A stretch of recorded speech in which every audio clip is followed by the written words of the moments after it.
এই সংসারে সুখ আর সন্তোষ লাভ করার পথ কি? ত্যাগ করা নাকি মেনে নেওয়া? এটা হলো একটা ধাঁধার সমান, আর যে বুঝতে পারে তার কাছে এক মিত্রের সমান। দেখুন, আপনি যা বদলাতে পারেন তা আপনি বদলে ফেলুন, যা আপনি বদলাতে পারবেন না তা আপনি স্বীকার করে নিন, আর যা মেনে নিতে পারবেন না তাকে নিজের থেকে আলাদা করে দিন। ধরুন, আপনার কোনো অভ্যেস আছে যা আপনি বদলাতে চান, বদলে ফেলুন। যদি কোনো সমস্যা থাকে যা বদলানো আপনার হাতে নেই, তা স্বীকার করে নিয়ে তার সাথে পথ চলা শুরু করে দিন। যদি কোনো আবেগ থাকে, পরিস্থিতি থাকে বা কোনো বস্তু থাকে যা আপনি মানতেই পারছেন না, কোনোদিনও মানতে পারবেন না, তাকে নিজের থেকে আলাদা করে দিন। একেও সন্ন্যাস বলা হয়। জীবনে সুখ দুঃখ, ক্ষয় হোক বা লাভ, এই সবেতেই সমান রূপে যাপন করা, তাই হলো সন্ন্যাস। এতেই জীবনের আনন্দ রয়েছে। তাহলে এই আনন্দ উপভোগ করুন আর আমার সাথে ভালোবেসে বলুন, রাধা রাধা। আজ আমি আপনাকে একটা কাহিনী শোনাবো। একটা খাড়াই উঁচু পাহাড় ছিল, যা বেয়ে ওঠা প্রায় অসম্ভব কাজ ছিল। এবার একদিন কয়েকটা ব্যাঙ এলো আর তা বেয়ে উঠতে শুরু করলো। আস্তে আস্তে প্রত্যেকটা ব্যাঙ মিলে লাফিয়ে লাফিয়ে ওপরে ওঠার চেষ্টা করছিল। নিচে কিছু পশু দাঁড়িয়েছিল যারা বলছিল, এটা তো অসম্ভব ব্যাপার, এই ব্যাঙগুলো উঠতেই পারবে না, সকলে পড়ে যাবে। আর তারপর ধীরে ধীরে সমস্ত ব্যাঙ নিচে পড়তে থাকলো। শেষ পর্যন্ত একটাই ব্যাঙ ছিল যে শিখরে পৌঁছতে পারল। জানেন সে কেন পারল? কারণ সেই ব্যাঙ বধির ছিল। সে কারোর কথা শোনেনি। ও স্থির করেছিল শিখরে পৌঁছতে হবে, আর পৌঁছে গেল। এবার এটা কিন্তু আমাদের জন্য অত্যন্ত গুরুত্বপূর্ণ শিক্ষা।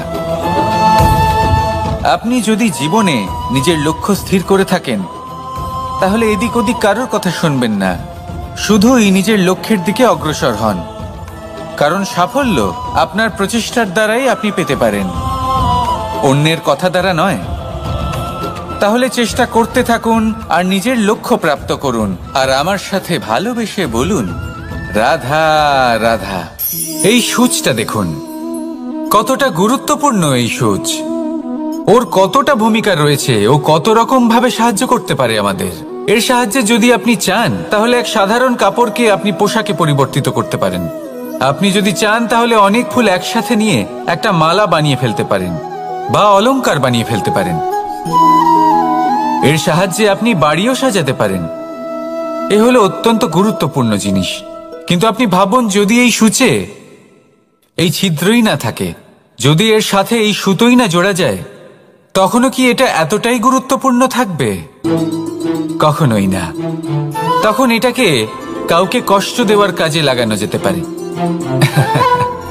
দেখুন, একটা অত্যন্ত গুরুত্বপূর্ণ কথা আপনাকে মনে রাখতেই হবে। যে কোনো বস্তু একা তার গুরুত্ব হারিয়ে ফেলে, কোনো কিছুর সাথে তার সম্মান বেড়ে যায়, তার গুরুত্বও বেড়ে যায়। এটা মানুষের ক্ষেত্রেও প্রযোজ্য। যদি আপনি সামনে এগোতে থাকেন এবং একাই এগোতে থাকেন, তাহলে আপনি যাই করে নিন না কেন, আপনি সেই প্রেম, সেই সম্মান, সেই সম্বল পাবেন না। কাউকে নিজের সাথে নিয়ে চলুন, আপনারও মান বাড়বে। কাউকে তার যোগ্য স্থান দিন, আপনারও সম্মান বাড়বে। ঠিক সেইভাবেই যেইভাবে এই সুতোর দ্বারা সূচের সম্মান বাড়ে, আর যেমন প্রেম দ্বারা গুণের মান বেড়ে যায়।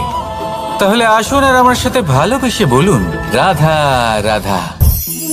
আমরা মনে করি অন্যের উপকার করা, কারোর ভালো করা, কাউকে সাহায্য করা, সেবা করা, দান করা, সুখে দুঃখে কারোর সাথে থাকা, এ হলো আমাদের জীবনের সবথেকে বড় কর্তব্য। এটাই আসল কর্তব্য। কিন্তু এটা কি সত্যি? না। কর্তব্যের জন্য অনেক সময় মানুষকে অনেক অনেক যন্ত্রণা ভোগ করতে হয়। এমন কিছু কর্তব্য থাকে যা পালনের জন্য মানুষকে এমন কিছু পথ দিয়ে যেতে হয় যেখানে কাঁটা আছে। দুঃখ আছে, যন্ত্রণা আছে, বিপদ আছে, সেটা পার করে তবে ও নিজের কর্তব্যকে পূর্ণ করতে পারে। অন্যের উপকার, ভালো কাজ করা, কাউকে সাহায্য করা, দান করা, সেবা করা, সুখে দুঃখে সঙ্গ দেওয়া, এটা কর্তব্য নয়, এটা হলো আনন্দ। কারণ এতে আপনারই জীবন আরো সুখময় হবে, আপনি আরো সুখ পাবেন, আপনার স্বাস্থ্য আরো ভালো হবে, আপনি জীবনে আরো ভালো ভালো মানুষ পাবেন। আর সব থেকে বেশি যদি এ কিছু বাড়িয়ে তোলে তাহলে তা হলো প্রেম। তাহলে একে কর্তব্য মনে করবেন না, এ হলো শুধুই সেই পথ যাতে অগ্রসর হয়ে আপনি নিজের জীবন অত্যন্ত সুখময় করে তুলতে পারবেন। তাহলে আপনি এটাই করুন আর আমার সাথে ভালোবেসে বলুন, রাধা রাধা। আপনি কখনো একটা পর্বতকে দেখে থাকবেন, দিনের বেলায় যদি দেখেন এই পর্বতকে কত সুন্দর দেখতে লাগে, এত বিশাল এত সুন্দর প্রকৃতির এই দৃশ্য দেখে মনে শুভ চিন্তার উদ্ভব হয়। এবার সেই পর্বতকেই আপনি অন্ধকারে দেখুন, ততটাই ভয়াবহ মনে হয়। এবার এটাই হয় মানুষের সাথেও, আর এটাই হয় অন্য কোনো স্থানের সাথেও। এবার এর কারণ কি? তাহলে কি মানুষের রূপ, তার ব্যক্তিত্বের কোনো মাহাত্ম্য নেই? না, এরকম কখনোই নয়। এর সমস্ত কৃতিত্ব পায় প্রকাশ। শুধুমাত্র এই প্রকাশই আপনার গুণকে, আপনার ব্যক্তিত্বকে, আপনার রূপ আরো উজ্জ্বল করে সংসারের সামনে নিয়ে আসে। তাহলে আপনিও অন্ধকার থেকে প্রকাশের পথে অগ্রসর হন, সেই মানুষগুলোর দিকে অগ্রসর হন, সেই দিশায় অগ্রসর হন যা আপনার ভেতরের গুণগুলিকে, আপনার ব্যক্তিত্বকে সংসারের সামনে আনতে পারে। যদি আপনি তা করতে পারেন তাহলে আপনি জীবনভর সুখী থাকবেন। আসুন আর আমার সাথে ভালোবেসে বলুন, রাধা রাধা। আপনি কখনো সূর্যের আলোকে নিজের হাতের মুঠোর মধ্যে রাখার চেষ্টা করেছেন? আপনি নিশ্চয়ই জানেন যে সেটা সম্ভব নয়। আপনি জলকে কখনো বেঁধে রাখার চেষ্টা করুন, সেটাও সম্ভব নয়। কিন্তু যখন এই সূর্যের প্রকাশ, এই উত্তাপ পৃথিবীতে আসে, তখন ধরিত্রী কি করে? সে সমস্ত বনস্পতির মধ্যে তা ভাগ করে দেয়, তাদের বিকাশের সহায়ক হয়ে ওঠে। আর এই ধরিত্রীকে পুজো করা হয়, একে ধরিত্রী মাতা বলা হয়। সেই রকমই চন্দ্রমা রাত্রে যখন উজ্জ্বল হয়, নিজের আলো বিকশিত করে, তখন পথচারী পথিককে তার পথ দেখায়। সেই জন্য চন্দ্রমাকে দেবতা বলা হয়।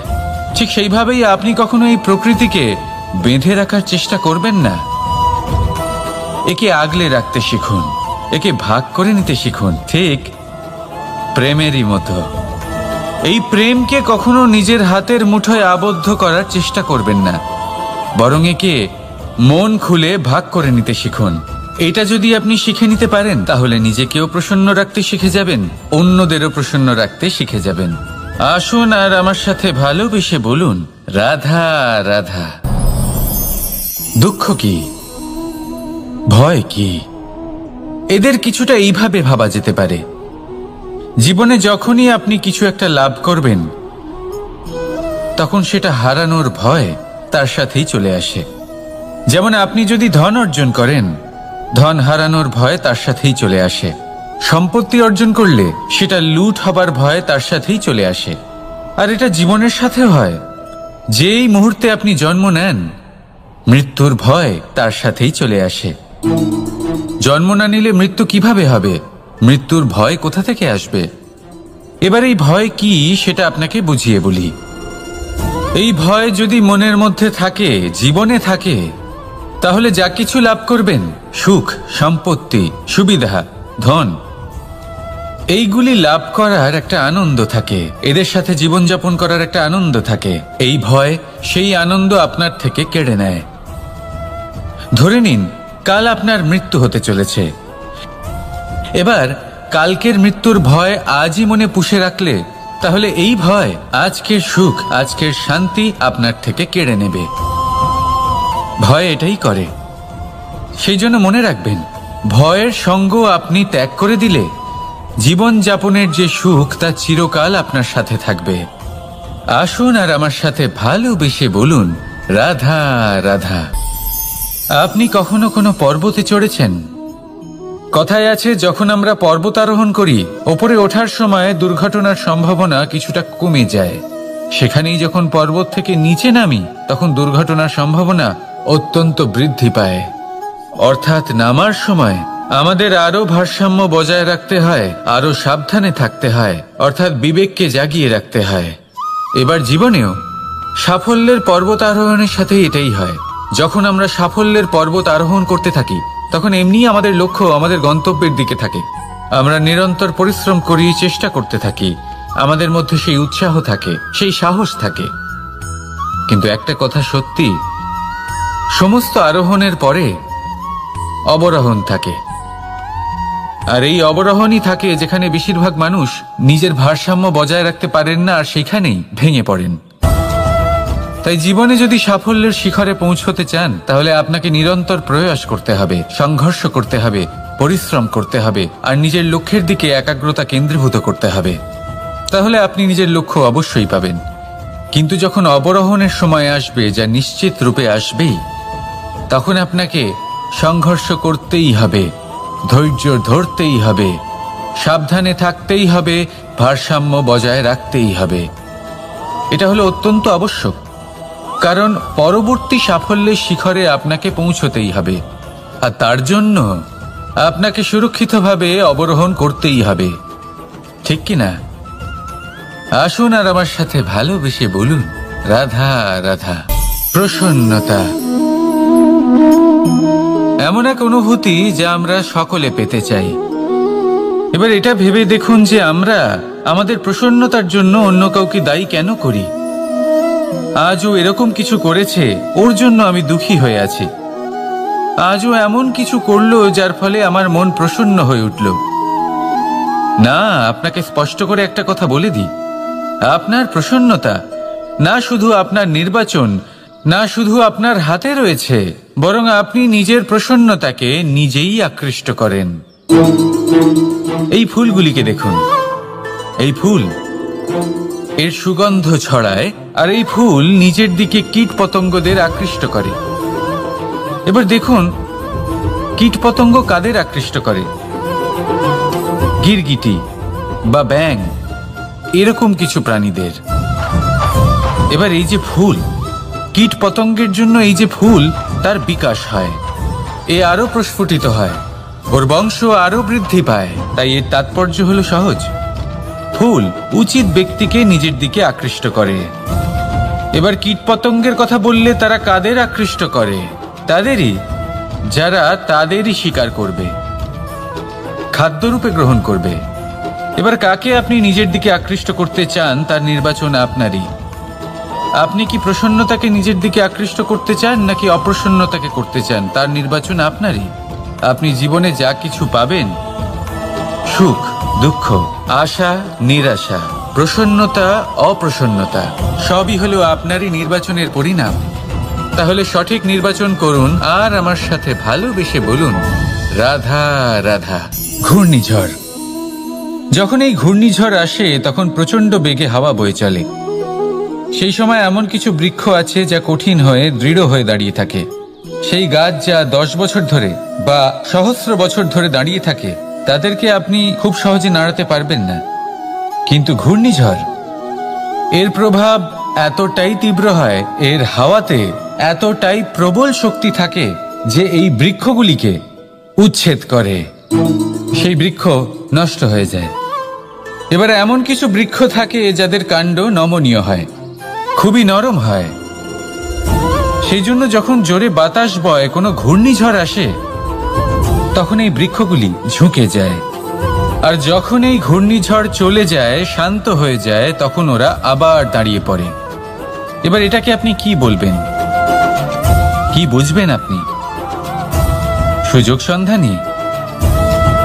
না, বরং এটাই হলো প্রকৃত আদর্শ। যখন আপনার সামনে এমন কেউ থাকেন যিনি আপনার থেকে অনেক শক্তিশালী, তখন তাকে সম্মান করা আপনাকে শিখতেই হবে।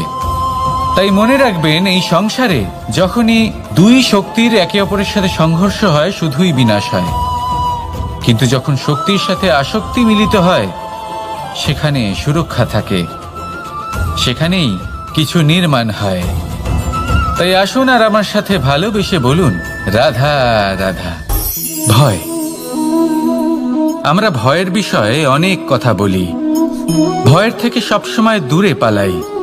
কখনো ভেবে দেখেছেন আমরা এই ভয়ের সদ্ব্যবহারও কি করতে পারি না?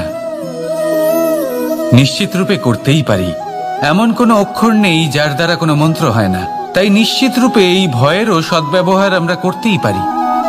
নির্ভর করছে আপনার দৃষ্টিভঙ্গির ওপর, আপনার প্রতিক্রিয়ার ওপর। ভয় যখন সামনে আসে দুটো পথ থাকে। প্রথমটা হলো ভয়ভীত হয়ে চুপচাপ পালিয়ে যাওয়া, আর দ্বিতীয় পথ সেই ভয়ের সম্মুখীন হওয়া। সেই ভয়ে ডুবে গিয়ে দেখুন এমন কি আছে যা আপনাকে পিছনে টেনে রাখছে। নিজের সাহসকে জাগিয়ে তুলুন, নিজেকে আরো শক্তিশালী বানিয়ে তুলুন, নিজেকে আরো শ্রেষ্ঠ বানিয়ে তুলুন, আর আপনার সামনে যা আছে সব প্রাপ্ত করে নিন। সেই ভয়, আপনি তার থেকে পালিয়ে যেতে চান নাকি তার সম্মুখীন হয়ে নিজেকে আরো শ্রেষ্ঠ বানাতে চান? সেই চয়ন আপনারই, প্রতিক্রিয়া আপনারই, দৃষ্টিভঙ্গি আপনারই।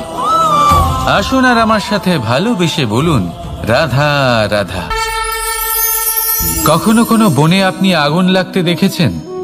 এমন ভয়ানক আগুন লাগতে পারে সমস্ত বন জ্বালিয়ে দিতে পারে। সেখানে যে বনস্পতি পাওয়া যায়, সেখান থেকে যে ঔষধি পাওয়া যায়, সব কিছু নষ্ট হয়ে যায়। যে পশু পাখি পাওয়া যায় বেশিরভাগই নিজের প্রাণ হারিয়ে ফেলে, আর যারা বাকি থাকেন তারা নির্বাসিত হন। কিন্তু কখনো ভেবে দেখেছেন এই বনে আগুন লাগে কি করে? ছোট ছোট শুকনো পাতার কারণে, শুকনো ডালের কারণে, সেগুলো যেগুলো কখনো গাছের অংশ ছিল। সবসময় মনে রাখবেন, গাছ আমরা কুড়ুল দিয়ে কেটে থাকি, কিন্তু গাছ কখনো কুড়ুলের ডগা দিয়ে কাটা যায় না। বরং এই যে হাতলটা আছে, তাতে যে শক্তি লুকিয়ে রয়েছে, এই শক্তির দ্বারা গাছ কাটা হয়। এবার বলুন, এই যে হাতল, এ কি দিয়ে তৈরি হয়? স্বয়ং গাছের দ্বারাই। এর থেকে আপনি কি শিক্ষা পেলেন? যদি কেউ আপনজন হন, যে আপনার কোনো দরকারে লাগছেন, সেই কারণে তাকে নিজের থেকে দূরে করবেন না। যদি তার সাহায্যের প্রয়োজন হয় তাহলে তাকে সাহায্য করুন, যদি তার সঙ্গের প্রয়োজন হয় তাহলে তাকে সঙ্গ দিন। নিঃস্বার্থভাবে আপনজনদের বিকাশের পথে নিয়ে যান। নিজের স্বার্থ অনুসারে আপনজনদের নিজের জীবনে রাখবেন না। আসুন আর আমার সাথে ভালোবেসে বলুন, রাধা রাধা। জীবনে লক্ষ্য লাভ কি করে করতে হয়? কেউ বলবে বন্ধুদের সাহায্যে, কেউ বলবে প্রেমের সাহায্যে, কেউ বলবে নিরন্তর চেষ্টা করলে, কেউ বলবেন পরিশ্রম করলে, কেউ বলবেন ঈশ্বরের আশীর্বাদে, ইত্যাদি ইত্যাদি। আমি আপনাকে বুঝিয়ে বলি, এই যেমন ত্রিলোক আছে, অর্থাৎ 3 লোক আছে, যাকে সঞ্চালন করে ত্রিদেব বা 3 জন দেবতা। সেইভাবে নিজের লক্ষ্যে পৌঁছানোর জন্য 3টি ভাবের প্রয়োজন পড়ে। প্রথম ভাব হলো স্বপ্ন দেখা। আপনি যদি স্বপ্ন দেখতে শুরু না করেন তাহলে সেখানে পৌঁছতেই পারবেন না। তারপর আপনাকে দৃঢ় সংকল্প নিয়ে সেই পথ যেমনই হোক তাতে চলতে হবে। এ হলো দ্বিতীয় ভাব, দৃঢ় সংকল্প। আর তৃতীয় ভাব হলো সেই লক্ষ্যের যাত্রা পূর্ণ করার জন্য প্রতিবদ্ধ হওয়া। তাই যদি আপনি স্বপ্ন দেখতে পারেন, দৃঢ় সংকল্প দ্বারা পথ যতই কঠিন হোক না কেন তাতে চলতে পারেন, আর সেই লক্ষ্য লাভের যাত্রা পূর্ণ করার জন্য প্রতিবদ্ধ হতে পারেন, তাহলে আপনি নিশ্চিত রূপে আপনার লক্ষ্য লাভ করতে পারবেন। তাই আপনি এটাই করুন, আর আমার সাথে ভালোবেসে বলুন, রাধা রাধা। কথায় আছে যে জীবনে কিছু শুরু করার আগে স্বপ্ন দেখা অত্যন্ত গুরুত্বপূর্ণ, আর এটা 100% সত্যিও। কিন্তু কিছু মানুষ স্বপ্ন দেখা শুরু না হয় করে দেন, কিন্তু তারপর থামেনি না। স্বপ্ন দেখতেই থাকেন, তারা ভাবতেই থাকেন, কর্ম করেন না। এমন সময় আপনাকে নিজেকে জাগিয়ে তুলতে হবে, নিজেকে বলতে হবে যে এবার উঠে কর্ম করার সময় এসে গেছে। কারণ আপনারা যদি অত্যাধিক বিচার করতে থাকেন, স্বপ্ন দেখতে থাকেন, তাহলে উঠে কিছুই করতে পারবেন না। আপনি শুধু একটা কাজ করুন, উঠে কর্ম করা আরম্ভ করে দিন। তারপর ভেবেচিন্তে ধীরে ধীরে নিজের কর্মকে দিশাও দিন আর তাকে উচিত গতিও দিন, কারণ এটাই হলো সাফল্যের মূল মন্ত্র। না শুধু কর্ম করুন না ভাবনা চিন্তা করে, আর না শুধু ভাবুন কর্ম না করে। সাফল্যের মূল মন্ত্র হলো এর ভারসাম্যে। তাহলে এটাই করুন, সাফল্যকে লাভ করুন, আর আমার সাথে ভালোবেসে বলুন রাধা রাধা। সূর্যের মনে হয় যে তার থেকে বেশি তেজস্বী আর উজ্জ্বল কেউ নেই, তাই তার এই অহংকার ভঙ্গ করার জন্য মেঘ চলে আসে। তারপর এই মেঘের অহংকার বেড়ে যায় যে তার থেকে বেশি ঘন আর কেউ নেই। তারপরে বাতাসের একটা প্রবল দমক আসে আর মেঘেদের ছিন্ন ভিন্ন করে দিয়ে চলে যায়। তখন বায়ুর অহংকার বেড়ে যায়, আরো ভাবে যে তার থেকে বেশি শক্তিশালী আর কেউ নেই। এই দমকা বাতাস যখন বিশাল এক পর্বতের সাথে ধাক্কা খায়, তখন সেই বাতাসের অহংকারও চূর্ণ বিচূর্ণ হয়ে যায়। তারপরে পর্বত ভাবে যে তার থেকে বেশি স্থির আর শক্তিশালী আর কেউ নেই। তখন পৃথিবীতে ভূমিকম্প হয় আর সেই বিশাল পর্বত চূর্ণ বিচূর্ণ হয়ে যায়, তারও অহংকার ভেঙে যায়। এবার ধরিত্রীর অহংকার হতে থাকে। ধরিত্রী বলে যে আমার উপর সবকিছু টিকে রয়েছে, আমার থেকে বেশি শক্তিশালী আর কেউ নেই। একটা ছোট্ট ইঁদুর আসে, মাটিতে গর্ত করে আর মাটি ধসিয়ে দেয়। ধরিত্রীর অহংকার ভেঙে যায়। এর তাৎপর্য হলো সরল, এই সংসারে অহংকার কখনো স্থির থাকে না, এই অহংকার ভাঙবেই। এটা হলো সাংসারিক চক্র। আমাদের নিজেদের জীবনে কর্তব্য পালন করতে হবে, কর্ম করতে হবে, কিন্তু অহংকার নয়। যে ব্যক্তি এটা বুঝতে সক্ষম হন তাকে জ্ঞানী বলা হয়, আর যে মানুষ এটা বুঝতে পারেন না তিনি সারা জীবন শোধ প্রতিশোধ মান অভিমানের এই চক্রে আটকা পড়েন। এবার আপনি কি এই চক্রে আটকে থাকতে চান, নাকি জ্ঞানী হয়ে উঠতে চান? সেই চয়ন আপনারই। আসুন আর আমার সাথে ভালোবেসে বলুন রাধা রাধা। কোনো যোদ্ধা জন্ম থেকে যোদ্ধা হন না, তিনি যোদ্ধা হবেন কিনা চয়ন করেন। তিনি যোদ্ধা হবেন বলে তখনই স্থির করেন যখন তিনি পিছু হটবেন না বলে দৃঢ় প্রতিজ্ঞ হন। যদি ওনার সামনে অশুভ কিছু হয়, তার বিরোধিতা করতে দৃঢ় প্রতিজ্ঞ হন, তবেই তিনি যোদ্ধা হতে পারেন। কেউই যোদ্ধা হয়ে এই পৃথিবীতে জন্মগ্রহণ করেন না। আপনি কি হতে চান? সেই দর্শক হতে চান যারা যুদ্ধভূমিতে বসে থেকে অন্য কারোর জয়ে উচ্ছ্বাস প্রকাশ করেন, নাকি সেই যোদ্ধা হতে চান যিনি নিজের শৌর্য দিয়ে বীরত্ব দিয়ে পরাক্রম প্রদর্শন করেন এবং যার প্রশংসা যুগ যুগ ধরে হয়ে চলে? সিদ্ধান্ত আপনারই। আসুন আর আমার সাথে ভালোবেসে বলুন রাধা রাধা। সাফল্য খুব সহজ এক শব্দ। এটা হলো সেই সব শব্দের মধ্যে অন্যতম যা মানুষ একটু বুঝলেই ভাবেন সব বুঝে ফেলেছি, আর যেই উনি বুঝতে পারেন সাফল্য কি, আজীবন সেই সাফল্যের পেছনেই ছুটতে থাকেন। এই সাফল্য হলো একটা খেলার মতো, যাতে মানুষ নিজের সমস্ত জীবন বাজি লাগিয়ে দেন। আর প্রত্যেক খেলার মতোই এরও কিছু নিয়ম রয়েছে। আর প্রাথমিক নিয়ম হলো এই সাফল্য লাভ করার জন্য সাফল্য লাভ করার স্বপ্ন আপনাকে অবশ্যই দেখতে হবে আগে। হ্যাঁ, কিন্তু শুধুমাত্র স্বপ্ন দেখলেই কিছুই হবে না। স্বপ্ন দেখুন, তারপরে আপনার নিজের নিদ্রাকে ভঙ্গ করতে হবে, দিনরাত পরিশ্রম করতে হবে, দিনরাত চেষ্টা করতে হবে, তবেই এই সাফল্য আপনার কাছে আসবে আর আপনার পদানত হবে। তাহলে স্বপ্ন দেখুন আর পরিশ্রম করে তাকে সার্থক করুন। যদি এটা করেন তবেই সাফল্য সহজেই আপনার কাছে আসবে। আর তখন মন প্রসন্ন হয়ে বলবে রাধা রাধা। সমস্যা